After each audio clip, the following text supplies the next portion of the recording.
తెరచు వివాదాల్లో ఉండే మహబూబాబాద్ బీఆర్ఎస్ మాజీ ఎమ్మెల్యే శంకర్ నాయక్ మరోసారి సంచలన వ్యాఖ్యలు చేశారు.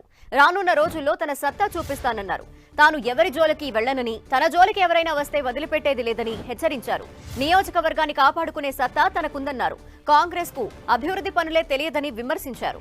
నియోజకవర్గంలో ఏ మూల చూసినా తాను చేసిన అభివృద్ధి కనిపిస్తుందన్నారు. నియోజకవర్గాన్ని కాపాడుకునే సత్తా తనకుందన్నారు.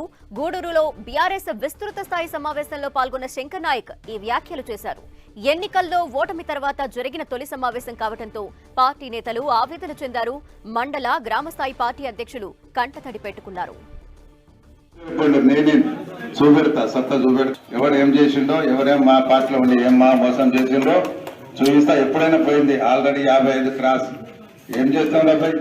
అమెరికా మొన్ననే అమ్మాయిని పంపిస్తాం, అమ్మాయిని మ్యారేజ్ కూడా చేసి పడేద్దాం, బాబును కూడా ఎక్కడికో సివిల్ సర్వీస్ పంపిద్దాం, చూద్దాం. ఒక్కొక్కరిని ఆట ఆడుకుంటున్న వేట మొదలైంది.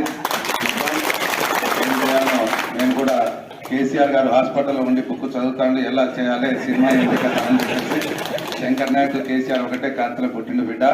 అదే పడవచ్చు మనోళ్ళని నేను కాపాడుకునే సత్తా నాకు ఆ భగవంతుడు ఇచ్చింది. ఇవాళ పోలీసు కానీ అధికారులు కానీ మనమంటే భయపడతారు, వాళ్ళంటే భయపడరు. గుర్తుపెట్టుకోండి, తొందరపడవద్దు, మనం తొందరపడవద్దు. నేను ఒకటే ఈ సభాముఖంగా ఒకటి చెప్పదలుచుకున్న మా నాయకులకు అందరికీ, మనం ఎవరి తెరవకపోవద్దు, మన తెరువు వస్తే వదిలిపెట్టవద్దు. ఇదే సిస్టమ్ మనది.